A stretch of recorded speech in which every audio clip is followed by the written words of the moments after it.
வரைக்கும் நம்ம சேனல்ல பலவிதமான ஹாரர் பட கதைகளா பார்த்துட்டு வரோம். அதோட தொடர்ச்சியா இன்னைக்கு நாம 2023ல சமீபத்துல ரிலீஸ் ஆன 1920 ஹாரர்ஸ் ஆஃப் தி ஹார்ட் பட கதையை தான் பார்க்க போறோம். இது ஒரு ஹிந்தி படம். அதோட இந்த படம் 1920 சீரீஸ்ல வந்த 5வது படம். இந்த படத்தோட சேர்த்து எல்லா பார்ட்டும் நம்ம சேனல்ல போட்டிருக்கோம், போய் செக் பண்ணி பாருங்க.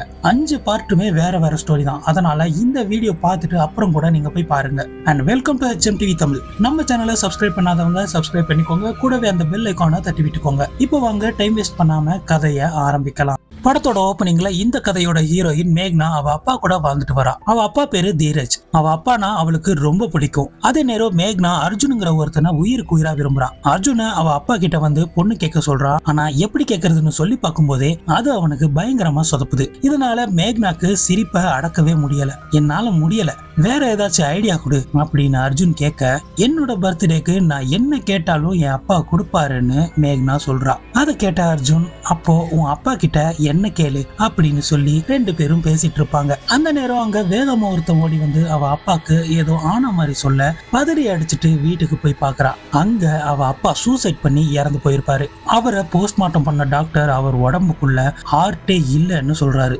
அதாவது அவர் உடம்புல இருந்து அந்த ஹார்ட்டை யாருமே வெளியவும் எடுக்கல. இன்னும் புரியுற மாதிரி சொல்லணும்னா அவருக்கு இதயங்கிற ஒரு பார்ட்டே இல்லாம தான் இவ்வளவு நாள் இருந்திருக்காருன்னு அந்த டாக்டர் சொல்றாங்க. இதனால அர்ஜுன் கோவம் வந்து டாக்டர் கூட சண்டை போட்டுட்டு இருப்பான். மேக்னா ஏற்கனவே அவ அப்பா போன ஷாக்ல இருந்தே இன்னும் வெளியே வரல.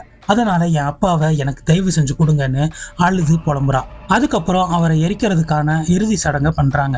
அப்போ அங்க இருந்த பூசாரி கங்கை நீரை தெளிக்க சொல்றாரு. அப்போ மேக்னா கையில கங்கையோட தண்ணி இருக்கிற பாட்டில கொடுக்க அந்த பாட்டில் சுடுதுன்னு சொல்லி கீழே போட்டுடுறா. ஆனா அர்ஜுன் கொடுக்கும் போது அவனுக்கு சுடல. அப்போ அந்த பூசாரி கங்கை நீர் இல்லைன்னா பரவாயில்ல, சாதா தண்ணியை தெளிக்க சொல்ல கடைசியா இறுதி சடங்கும் முடியுது. அந்த நேரம் அங்க மேக்னா கண்ணுக்கு ஒரு பாதி எரிஞ்ச மூஞ்சியோட ஒரு மந்திரவாதி தெரியறான். அப்படியே அவனை ஏற்கனவே பார்த்த மாதிரி சில நினைவுகள் அவளுக்கு வந்துட்டு போக அது அவளோட பிரம்மையா கூட இருக்கலாம்னு அவன் நினைச்சுக்கிறா. அப்புறம் வீட்டுல அழுதுட்டு இருந்த மேக்னாக்கு அர்ஜுன் ஆறுதல் சொல்ல பாக்குறான். ஆனா மேக்னா நான் தனியா இருக்கணும்னு சொல்ல அதை புரிஞ்சுக்கிட்டு அர்ஜுன் அப்ப நான் காலையில வரேன்னு சொல்லிட்டு போயிடுறான். அவன் போனதுக்கு அப்புறம் அவங்க வீட்டு ஸ்டோர் ரூம்ல இருந்து ஏதோ உருள்ற மாதிரி சத்தம் வருது. அது என்னன்னு செக் பண்ண மேல போறான். ஆனா அங்க யாருமே இல்ல. அப்போ டேபிளுக்கு அடியில இருந்து அவளை யாரோ கூப்பிடுற மாதிரி சத்தம் கேக்குது. டேபிள் அடியில குனிஞ்சு பார்த்தப்போ அங்கேயும் யாருமே இல்ல. ஆனா டேபிள் ட்ரே ஒண்ணு தானா ஓபன் ஆகுது. அதுக்குள்ள கையை விட்டு பார்த்தப்போ அவ அப்பாவோட டைரி இருந்துச்சு. அந்த டைரிய அவ அப்பா மேக்னாக்காக தான் எழுதி வச்சிருந்தாரு. அதுல மேக்னாவோட அம்மா உயிரோட தான் இருக்கிறதாவும் அவர் செத்ததுக்கு அவங்க தான் காரணம்னு சொல்லியிருக்காரு. தீரஜ் ஒரு புக் ரைட்டர். அவரோட புக் சரியா விலை போகாததால வருமானம் இல்லாம கஷ்டப்பட்டாரு. ஆனா அவரோட மனைவி ராதிகாக்கு பணக்கார வாழ்க்கை வாழ்றதுதான் பிடிக்கும். அதனால பணத்துக்காக பல பிரிட்டிஷ்காரங்க கூட வாழ ஆரம்பிச்சிருக்காங்க. நாட்கள் போக போக தீரஜ்க்கு இன்னும் பண கஷ்டம் ரொம்ப அதிகமா இருக்கு. அதை சகிச்சுக்க முடியாத ராதிகா மேக்னாவை அநாத ஆசிரமத்துல விட்டுட்டு தீரஜ்க்கு விஷம் வச்சு கொல்ல பார்த்திருக்கா. தீரஜ்க்கு ஏற்கனவே ஃபிக்ஸ் வர ப்ராப்ளம் இருக்கு. ஹாஸ்பிட்டல்ல அட்மிட் ஆனப்போ ஃபிக்ஸ் அதிகமா வந்து வாயில நுரத்தள்ளி விஷத்தோட வீரியம் கம்மியாகி உயிர் பழச்சிருக்காரு. அப்புறம் எல்லாம் சரியாகி வீட்டுக்கு போய் பார்த்தப்போ ராதிகா வீட்டை விட்டு ஓடி போயிருந்தா. இதனால மேக்னாவை அவ அம்மா நினப்பு வராத மாதிரி அவர் நல்லா வளர்க்க முடிவு பண்ணியிருந்தாரு. கொஞ்ச நாள் கழிச்சு ராதிகா ஒரு பெரிய பணக்காரனா பார்த்து கல்யாணம் பண்ணியிருக்கான்னு தெரிய வந்திருக்கு. அதை கண்டுக்காம விட்டுட்டாரு. ஆனா ராதிகா கொடுத்த விஷம் கொஞ்சம் கொஞ்சமா அவர் உயிரை சாகடிச்சிருக்கு. ஆனா மேக்னாக்காக அவர் உயிரை புடிச்சு வாழ்ந்திருக்காரு. மேக்னாக்கு சுயமா முடிவு எடுக்கிற வயசு வந்ததும் உயிரை விட்டுருக்காரு. இது எல்லாமே அந்த டைரியில போட்டிருந்துச்சு. அதை படிச்சு முடிச்சதும் நேரா அவ அப்பாவை எரிச்ச இடத்துக்கு போய் அந்த பொம்பளைக்காக நீங்க என்ன எதுக்கு அனாதையா விட்டுட்டு போனீங்கன்னு சொல்லி கதறி அழுகிறா. அப்போ திடீர்னு அவளுக்கு ஃபிக்ஸ் வந்து அதே இடத்துல மயங்கிடுறா. அப்புறம் கண் முழிச்சு பார்த்தப்போ அவ முன்னால அவ அப்பா ஒரு ஆத்மாவா உட்கார்ந்துருந்தாரு.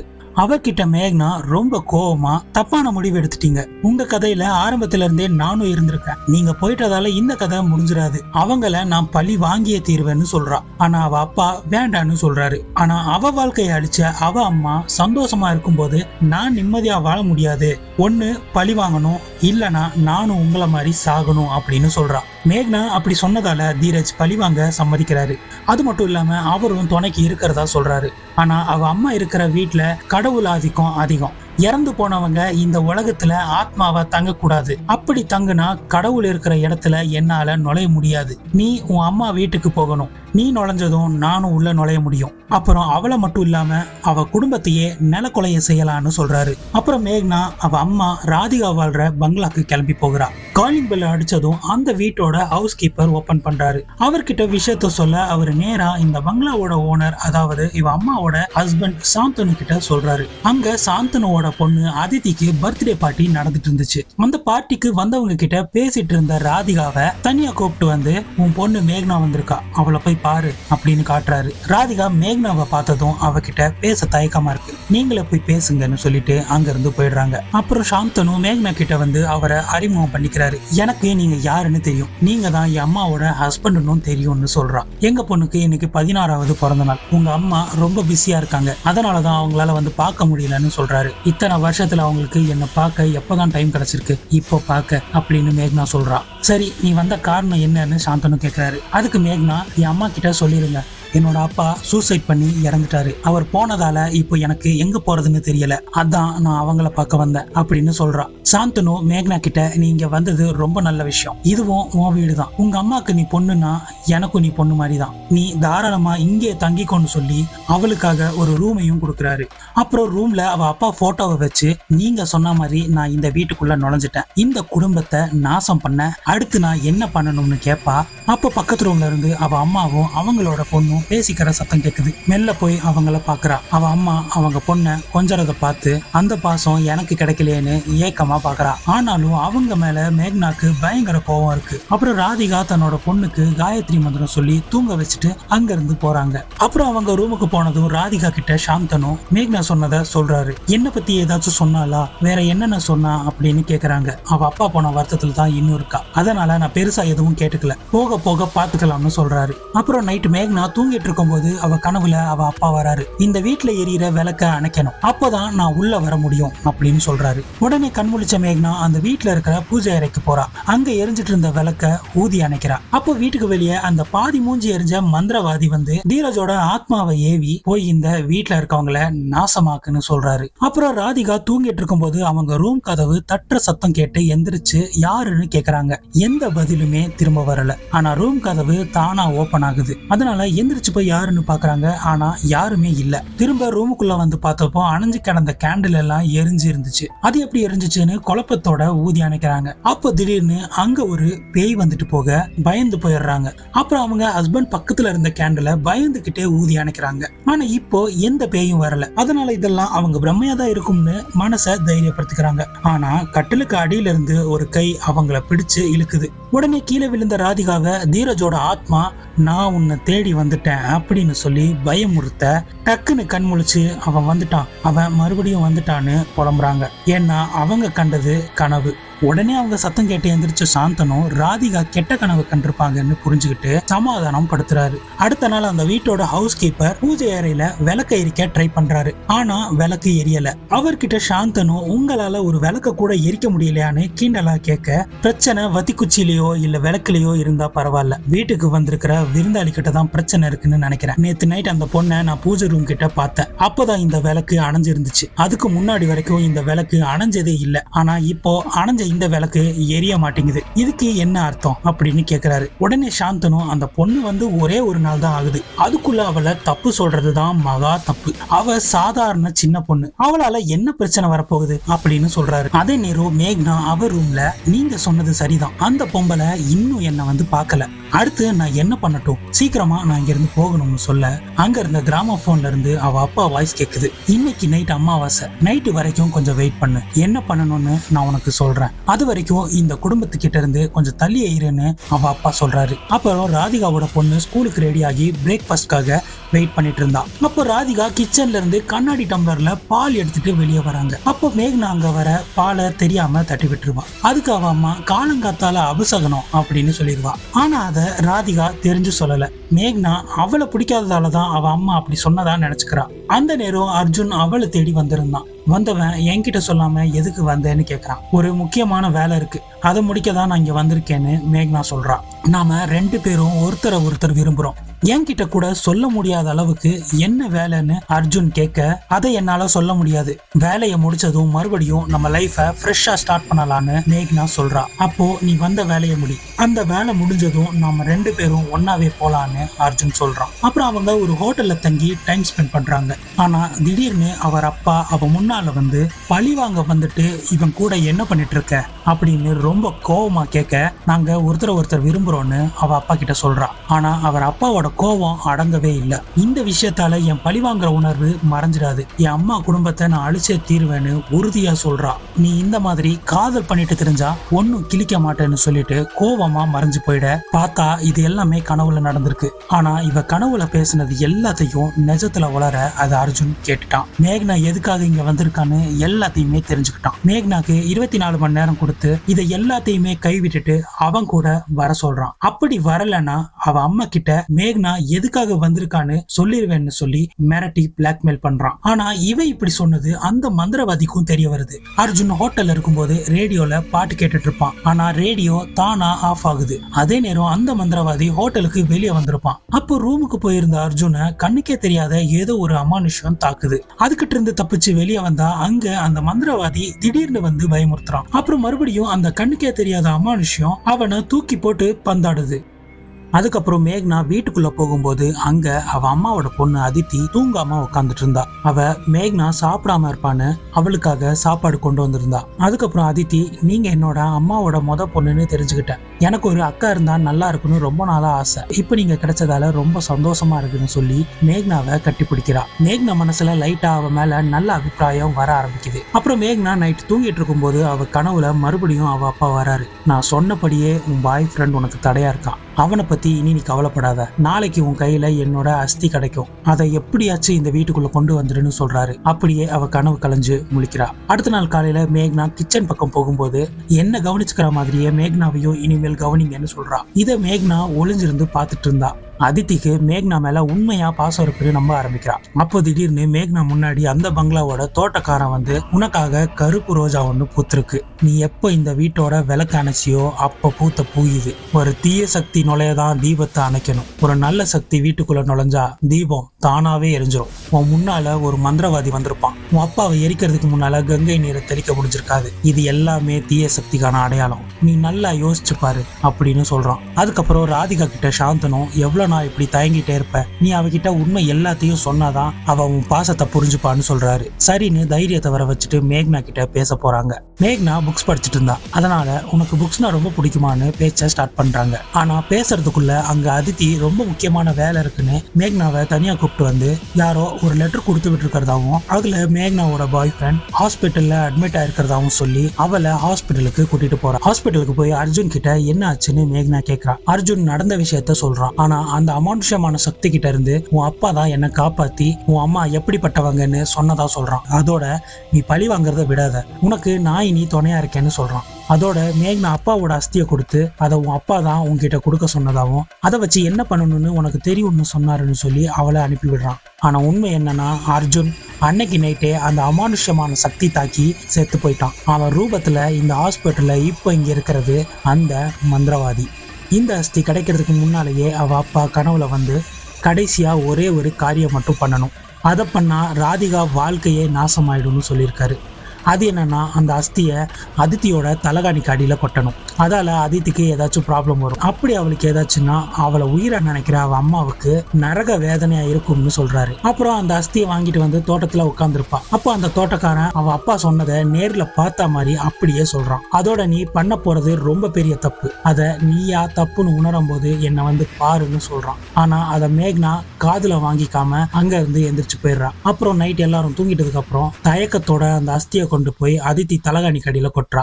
அப்போ கண்முழிச்ச அதித்தி மேக்னா கிட்ட ரொம்ப பாசமா பேச, மேக்னா அவளுக்கு நடக்க போறத நினைச்சு வருத்தத்தோட அங்கிருந்து போறா. அப்போ வெளியே அவ அம்மா இருந்தா. என்ன இந்த பக்கம்னு கேட்க, அதித்திக்கு குட் நைட் கிஸ் கொடுக்க வந்தேன்னு சொல்லி சமாளிக்கிறா.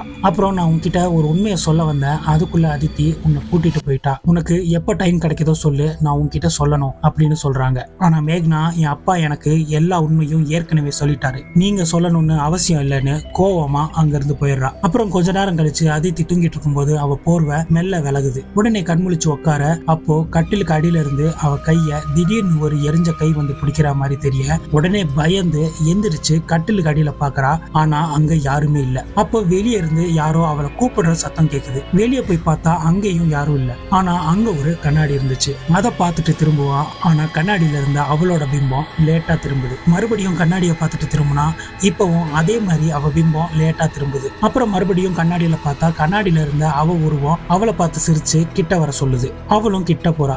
அப்போ அந்த எரிஞ்ச கை அவளை பிடிக்குது. உடனே வீட்டுல இருந்த எல்லாரும் அவ கத்துற சத்தம் கேட்டு பதறி போய் வந்து பாக்குறாங்க. அப்போ அந்த இடத்துல கண்ணாடி உடைஞ்சு பரவி கிடக்கிறத பாக்குறாங்க. உடனே அந்த கண்ணாடி துண்டுகளை ஃபாலோ பண்ணிட்டே போனப்போ டைனிங் ரூம்ல அதித்தி பேய் பிடிச்சு உட்காந்துட்டு இருந்தா. என்னால என்ன பண்ண முடியுதுன்னு பாருங்களேன்னு சொல்லிட்டு கதவை திறன்னு சொன்னா கதவு திறக்குது, கதவை மூடுன்னு சொன்னா கதவு மூடுது. இவ இப்படி பண்றத பார்த்து அங்க இருந்த எல்லாருக்கும் எதுவுமே புரியல. அப்போ வேகமா வீட்டுக்கு வெளியே ஓடி போயிடுறா. அவளை எல்லாரும் ஒவ்வொரு பக்கமா போய் தேடிட்டு இருக்காங்க. கடைசியா அவளை காட்டுக்கு நடுவுல மயங்கி கிடக்கிறத ராதிகா கண்டுபிடிக்கிறாங்க. அவளை வீட்டுக்கு கொண்டு போய் படுக்க வச்சுட்டு டாக்டரை வர வைக்கிறாங்க. டாக்டர் டெஸ்ட் பண்ணி பார்த்துட்டு காய்ச்சல் அதிகமானா சில பேர் இப்படி நடந்துப்பாங்கன்னு சொல்றாரு. ஆனா திடீர்னு ராதிகா கத்த உள்ள போய் பார்த்தா அதித்தி படுத்து கிடந்த கட்டில் தானா ஆடிட்டு இருந்துச்சு. உடனே அதித்தியோட கண்கள் வெள்ளையா மாறி கொடூரமா நடந்துக்க ஆரம்பிக்கிறா. அவ பக்கத்துல டாக்டர் போனதும் அவர் காதை கடிச்சு பிச்சை எடுத்துறா. டாக்டர் பயந்து அங்கிருந்து ஓடியே போயிடுறாரு. இந்த மாதிரி நடக்கும்னு மேக்னா கூட எதிர்பார்க்கல. ஆனா அதித்தி இந்த நிலைமைக்கு வர காரணம் மேக்னா தான் அந்த வீட்டு ஹவுஸ் கீப்பர் சொல்றாரு. ஆனா அவளுக்கும் இதுக்கும் எந்த சம்பந்தமும் இருக்காதுன்னு ராதிகாவும் சாந்தனுவும் சொல்றாங்க. ஆனா மேக்னாக்கு நல்லாவே தெரியும் அதுக்கு அவதான் காரணம்னு. அதனால கில்ட்டில அங்கிருந்து போக அவ அம்மா அவ வருத்தப்பட்டு போறாளோன்னு அவ பின்னாடியே போய் அவளை கட்டி பிடிச்சு ஆறுதல் சொல்றாங்க. ஆனா இதுக்கெல்லாம் நீங்க தான் காரணம், நீங்க தப்பு செய்யாம இருந்திருந்தா இந்த மாதிரி எதுவுமே நடந்திருக்காதுன்னு கோவமா சொல்லிட்டு அங்க இருந்து மேக்னா அவ ரூமுக்கு போறா. அவ ரூம்ல இருக்கும்போது அர்ஜுன் அவளை பார்க்க வந்திருந்தான். நீ இங்க வந்த வேலை முடிஞ்சிருச்சு, நாளைக்கு என்னோட கிளம்புன்னு சொல்லுவான். ஆனா அர்ஜுன் இதை சொல்லிட்டு இருந்ததை அந்த வீட்டோட ஹவுஸ் கீப்பர் பாத்துறாரு. அதனால அர்ஜுன் அவரை கல்லால அடிச்சே கொண்டுறான். அப்புறம் அவர் டெட் பாடியை அங்க இருந்த ஒரு கிணத்துல தூக்கி போட்டுறான். அப்புறம் மேக்னா கிட்ட இந்த வீட்டுல இருக்கவங்க நீ எங்கேயோ காணாம போயிட்டேன்னு அவங்க நினைக்கணும், அதனால உன்னோட திங்ஸ் எதையுமே எடுக்காத, போட்டுக்க கொஞ்சம் ட்ரெஸ் மட்டும் கொண்டு வா போதும்னு சொல்றான். அடுத்த நாள் மேக்னா அர்ஜுன் கூட ட்ரெயின்ல கிளம்புறா. நான் பழி வாங்கணும்னு நினைச்ச மாதிரி பழி வாங்கிட்டேன், ஆனா அதுல எனக்கு ஏன் சந்தோஷமே இல்லைன்னு புரியல அப்படின்னு அர்ஜுன் கிட்ட சொல்லி புலம்புவா. அதுக்கு அர்ஜுன் நீ பண்ணது சரிதான்னு சொல்லி அவளை சமாதானம் பண்ணி அவ கிட்ட வருவான். அப்போ அங்க இருந்த ஜன்னல் கண்ணாடியில அர்ஜுன் அந்த மந்திரவாதி உருவத்துல தெரிஞ்சான். உடனே அவனை விட்டுட்டு விலகி நீ அர்ஜுன் இல்லைன்னு சொல்லுவா. அதுக்கு அந்த மந்திரவாதி ஆமா அர்ஜுன் செத்துட்டான், நாங்க ஆசைப்பட்டதும் நடந்துருச்சு, இனி நீ எங்களுக்கு தேவையில்லைன்னு சொல்லி மேக்னாவை கொல்ல பார்ப்பான். மேக்னா அவங்கிட்ட இருந்து தப்பிச்சு ட்ரெயினுக்கு மேலே ஏறிடுவா. ஆனா அந்த அர்ஜுன் ரூபத்துல இருந்த மந்திரவாதி மேலையும் வந்துருவான். அப்போ அங்க ஒரு ட்ரெயின் டனல் வர்றதை பார்த்து மேக்னா டக்குன்னு குனிஞ்சுக்குவா. ஆனா அதுல அர்ஜுன் தலைப்பட்டு தலை செதறி செத்துருவான். இப்போ அவளுக்கு வேற வழி தெரியாம திரும்ப அவ அம்மா வீட்டுக்கே வந்துருவா. பேய் பிடிச்சிருக்க அதித்தி கிட்ட வந்து அவளுக்குள்ள இருக்கிற அவ அப்பா ஆத்மா கிட்ட நீங்க சொன்ன கதையில ஏதோ உண்மை மறைஞ்சிருக்கு, அதை தெரிஞ்சுக்கணும்னு கேட்பா. ஆனா பேய் பிடிச்ச அதித்தி அங்க சுத்திட்டு இருந்த ஒரு ஈய பிடிச்சு வாய்க்குள்ள போட்டு தின்னுட்டு நக்கலா சிரிப்பா. அப்புறம் தோட்டத்துக்கு போய் அந்த தோட்டக்காரனை பார்த்து நான் தப்பு பண்ணிட்டேனோன்னு தோணுது, அப்படி தோணும் போது உன்னை வந்து பார்க்க சொன்னியே வந்துட்டேன்னு சொல்றான். அப்ப அந்த தோட்டக்காரன் மேக்னா கிட்ட உன் அப்பா எழுதி வச்ச டைரி போலியானது, உன் அம்மா என்கிட்ட கொடுத்து தோட்டத்துல புதைக்க சொன்ன டைரி ஒண்ணு இருக்கு, அது இந்த மாதிரி நேரத்துல யூஸ் ஆகலாம்னு எனக்கு அன்னைக்கே தெரியும், அதான் பத்திரமா வச்சிருக்கேன்னு அவ அம்மாவோட டைரிய கொடுக்கறான். அந்த டைரிய படிச்சப்போ அதுல பல உண்மைகளை அவ அம்மா எழுதியிருந்தாங்க. தீரஜ் தான் ரொம்ப மோசமான ஆளு. அவர் எழுதின புக் ரீச் ஆக வெள்ளக்காரங்க கூடயும் பப்ளிஷர்ஸ் கூடயும் ராதிகாவை பழக சொல்லியிருக்காரு. ஆனா ராதிகா மறுத்ததால விஷம் குடிச்சிருக்காரு, ஆனா சாகல. அதுக்கு பதிலா வலிப்பு வர ஆரம்பிச்சிருக்கு. ஆனா அதுக்கு காரணமும் ராதிகா தான் ரொம்ப அடிச்சு டார்ச்சர் பண்ணியிருக்காரு. மேக்னாவை கூட்டிட்டு எங்கேயாச்சும் போயிடலாம்னு பார்த்தா அவங்களுக்கு எங்க போறதுன்னே தெரியல. ஆனா தீரஜோட அட்டூழியம் நாளுக்கு நாள் அதிகமானதால ஒரு கட்டத்துல சூசைட் பண்ணி சாக முடிவு பண்ணிருக்காங்க. ஆனா சாந்தனு தான் அவங்கள காப்பாத்திருக்காரு. அது மட்டும் இல்லாம ராதிகா மேல அவருக்கு காதலும் வந்திருக்கு. மேக்னாவை கூட்டிட்டு சாந்தனு கூட போக பிளான் பண்ணிருக்காங்க. ஆனா இந்த விஷயம் தீரஜுக்கு தெரிஞ்சு போய் அவர் மேக்னாவை கூட்டிட்டு எங்கேயோ போயிட்டாரு. சாந்தனுவை மேரேஜ் பண்ணிட்டு மேக்னாவை தேடி பார்த்திருக்காங்க. ஆனா எங்கேயுமே அவ கிடைக்கல. இந்த டைரி எழுதுனா தீரஜ் ஞாபகம் இருந்துகிட்டே இருக்கும்னு டைரிய எழுத ஸ்டாப் பண்ணி புதைச்சிட முடிவு பண்ணிருக்காங்க. ஆனா ஒரு நாள் இல்ல ஒரு நாள் கண்டிப்பா மேக்னா அவங்க கிட்ட வந்துருவான்னு ராதிகா முழுசா நம்பிக்கை வச்சிருந்தாங்க. இத மேக்னா அந்த டைரியில படிச்சுட்டு தான் எவ்வளவு பெரிய தப்பு பண்ணிருக்கோம்னு உணர்ந்து ரொம்ப வருத்தப்படுறா. அதோட அவ பண்ண தப்ப அவளே தான் சரி பண்ணணும்னு புரிஞ்சுக்கிறா. நேரா தன்னோட அம்மா கிட்ட போய் அவ பண்ண தப்ப சொல்லி மன்னிப்பு கேட்டு அதித்தி உடம்புக்குள்ள இருக்கிறது அவளோட அப்பா ஆத்மா தான் சொல்றான். கோவத்துல அவ அம்மா அவளை அடைஞ்சாலும் சாந்தனு அவளை தடுத்து மேக்னாவை தயவு செஞ்சு உன் மேல வெறுப்பு வரதுக்குள்ள இங்க இருந்து போயிருன்னு சொல்றாரு. இப்படிப்பட்ட தப்பு செஞ்ச என்ன நீங்க வெறுக்கணும், அதுதான் எனக்கும் வேணும். அப்புறம் நீங்க சொன்ன மாதிரியே போயிடுறேன், ஆனா போறதுக்கு முன்னால நான் பண்ண தப்ப சரி செய்ய எனக்கு ஒரு வாய்ப்பு கொடுங்கன்னு மேக்னா கேக்குறா. அடுத்த நாள் ஒரு சாமியார வர வச்சிருந்தாங்க. இந்த தீரஜோட ஆத்மா ராதிகாவை பழிவாங்க ஒரு தீய சக்தி இருக்கிற மாந்திரிகன் கூட ஒப்பந்தம் போட்டிருக்கிறதா சொல்றாரு. அந்த ஒப்பந்தம் என்னன்னா, ராதிகாவை பழி வாங்கணும்னா தீரஜ் அவர் இதயத்தை மந்திரவாதிக்கு கொடுக்கணும். அதால அந்த மந்திரவாதிக்கு சாகா வரம் கிடைக்கும். அதோட துர்ராத்மாவா மாற தீரஜும் சூசைட் பண்ணிருக்காரு. அதோட அவர் செத்ததால அவர் இதயத்தை அந்த மந்திரவாதியை எடுத்துக்கிட்டான். அதனாலதான் தீரஜோட டெட் பாடியில போஸ்ட்மார்ட்டம் பண்ணும்போது ஹார்ட்டே இல்லைன்னு அந்த டாக்டர் சொல்லியிருப்பாரு. அதுக்கப்புறம் தான் ஒப்பந்தம் போட்ட மாதிரியே தீரஜோட ஆத்மாவை இந்த வீட்டுக்குள்ள பழி வாங்க அனுப்பியிருக்கான். அது மட்டும் இல்லாம அவர் பழி வாங்க அவர் பொண்ணு மேக்னாவை யூஸ் பண்ணியிருக்காரு. இதெல்லாத்தையும் இப்போ மேக்னா நல்லாவே புரிஞ்சுக்கிறா. அதோட அவ சின்ன வயசுலயே ஏதோ ஒரு சக்தி அவ அப்பா கெட்டவர்னு புரிய வைக்க பார்த்திருக்கு. ஆனா அந்த டைம்ல அது அவளுக்கு புரியல. அப்புறம் அதித்திய கட்டி போட்டு காயத்ரி மந்திரம் சொல்ல ஆரம்பிக்கிறாங்க. அப்போ அதித்தி வித்தியாசமா நடந்துகிட்டு அவங்க சொல்ற காயத்ரி மந்திரத்தை உல்டாவா சொல்றா. அப்புறம் அவ கயிறு அறுத்துக்கிட்டு அங்க இருந்த ஒருத்தனை கொன்னுட்டு ரூமை விட்டு தப்பிச்சு போயிடுறா. அவளை தேடி ஒவ்வொருத்தரும் ஒவ்வொரு இடத்துக்கு போறாங்க. அப்போ சாந்தனு அதித்திய தேடிட்டு இருக்கும்போது திடீர்னு அவர் முன்னால அந்த மந்திரவாதி வந்து சாந்தனுவை தாக்குறான். அப்போ அவர் கையில வச்சிருந்த கங்கை நீரை அந்த மந்திரவாதி மேல தெளிக்க அவன் மறைஞ்சு போயிடுறான். ஒரு பெரிய போராட்டத்துக்கு அப்புறம் சாந்தனு அந்த மந்திரவாதிய சாகடிச்சிடறாரு. அப்புறம் மேக்னா அவளை தேடிட்டு இருக்கும் போது திடீர்னு அவளுக்கு வாமிட் வருது. அதுல அவ வாய்க்குள்ள இருந்து ஒரு பெரிய பெருச்சாளி வந்து விழுகுது. அதை பார்த்து அதித்தி சிரிச்சுக்கிட்டே அங்கிருந்து ஓடிடுறா. அதே மாதிரி அவளை தேடிட்டு இருந்த ராதிகா மேல அதித்தி பாஞ்சு அவங்கள தாக்குறா. அப்புறம் அதித்திக்குள்ள இருக்கிற தீரஜ் ஆத்மா ராதிகா கிட்ட நான் போறப்போ அதித்தியையும் கூடவே கொண்டு போயிருவேன்னு சொல்லி எமோஷனல் பிளாக்மெயில் பண்ணிட்டு அங்க இருந்த புக்ஸ் எல்லாம் பறந்து வந்து ராதிகாவை தாக்குற மாதிரி பண்றான். அப்புறம் ராதிகா அங்க வந்த மேக்னா கிட்ட நீ தான் தீரஜை தடுக்கணும், அதித்திய எனக்கு காப்பாத்தி கொடுன்னு கேக்குறாங்க. அப்புறம் மேக்னா அதித்திய தேடிட்டு போனப்போ அதித்தி ஒரு சேர்ல உட்காந்துட்டு கரப்பாம்பூச்சிய தின்னுட்டு இருப்பா. அப்புறம் அதித்தி மேக்னாவை ஒரு கத்தியால குத்திட்டு அங்க இருந்து ஓடிடுறா. அதுக்கப்புறம் அவ பண்ண தப்ப சரி பண்ண அவ அணைச்ச பூஜை அறையோட விளக்க இப்ப பத்த வைக்கிறா. அப்புறம் அங்க இருந்த அம்மன் சிலையில இருந்து சூலாயுதத்தை எடுத்து அவளே குத்திட்டு கீழே விழுகிறா. இதனால அவளோட ஆத்மா அவ உடம்பு விட்டு வெளியே வருது. அவ இப்ப அவளோட அப்பா ஆத்மாவை பாக்குறா. அதோட இப்போ மேக்னா ஆத்மாவை முக்திக்காக கொண்டு போகிற ஒரு வெளிச்சம் அங்க வருது. அவ கூடவே அவ அப்பா ஆத்மாவையும் கொண்டு போக இறுக்கமா கட்டி பிடிச்சுக்கிறா. அதனால இப்ப ரெண்டு பேரும் அந்த வெளிச்சத்துக்குள்ள போறாங்க. அப்போ மேக்னா கால ஒரு கை வந்து பிடிக்குது. இதனால மேக்னா அப்பா மட்டும்தான் அந்த வெளிச்சம் மூலமா போனாரு. ஆனா மேக்னா போகல. அவ காலை பிடிச்சது வேற யாரும் இல்ல, அது அவளோட காதலன் அர்ஜுனோட ஆத்மா. அர்ஜுன் மேக்னா கிட்ட உனக்கான நேரம் இன்னும் வரல, இப்பதான் உன் அம்மா உனக்கு கிடைச்சிருக்காங்க, ஒரு பொண்ணா நீ அவங்களுக்கு தேவைன்னு சொல்றான். அப்புறம் அப்படியே மேக்னா கண்முழிக்க அவ இப்போ ஒரு ஹாஸ்பிட்டல்ல இருந்தா. அவ முன்னால ராதிகா, சாந்தனு அப்புறம் அதித்தி இருந்தாங்க. அதித்தி மேக்னாவை பார்த்து உங்களுக்கு என்ன ஆச்சுன்னு கேக்குறா. உடனே மேக்னா அவ அம்மா கிட்ட பாத்தீங்களாமா அவ எனக்கு என்ன ஆச்சுன்னு கேக்குறான்னு சொல்றா. மேக்னா ராதிகாவை அம்மானு கூப்பிட்டதுல அவங்களுக்கு ரொம்ப சந்தோஷமா இருந்துச்சு. நீ என்ன அம்மானு கூப்பிட்ட, ஆனா அம்மாவா நான் இன்னும் உன்கிட்ட நடந்துக்கவே இல்லை. நீ கொடுத்த வாக்க காப்பாத்திட்ட. ஆனா ஒரு தாயா என்னோட கடமைய நான் இனிமேல் செஞ்சு உனக்கு கிடைக்காத தாய் பாசத்தை கொடுக்க போறேன்னு சொல்றாங்க. இது வரைக்கும் தாய் பாசமே பார்க்காத மேக்னா அவ அம்மா கொடுக்க போற பாசத்துல இனி சந்தோஷமா வாழ போறா. உங்களுக்கு இந்த கதை பிடிச்சிருக்கும்னு நினைக்கிறேன். இந்த கதை உங்களுக்கு பிடிச்சிருந்தா லைக் பண்ணிருங்க. இந்த கதை பத்தி நீங்க என்ன நினைக்கிறீங்க கமெண்ட்ல சொல்லுங்க. அண்ட் இந்த மாதிரி இன்னும் பல ஹாரர் மூவிஸை பார்க்க நம்ம சேனலை சப்ஸ்கிரைப் பண்ணாதவங்க சப்ஸ்கிரைப் பண்ணிக்கோங்க. கூடவே இந்த பெல் ஐகானை தட்டி விட்டுக்கோங்க. உங்களை வேற ஒரு ஹாரர் மூவியோட வந்து சந்திக்கிறேன். தேங்க்யூ.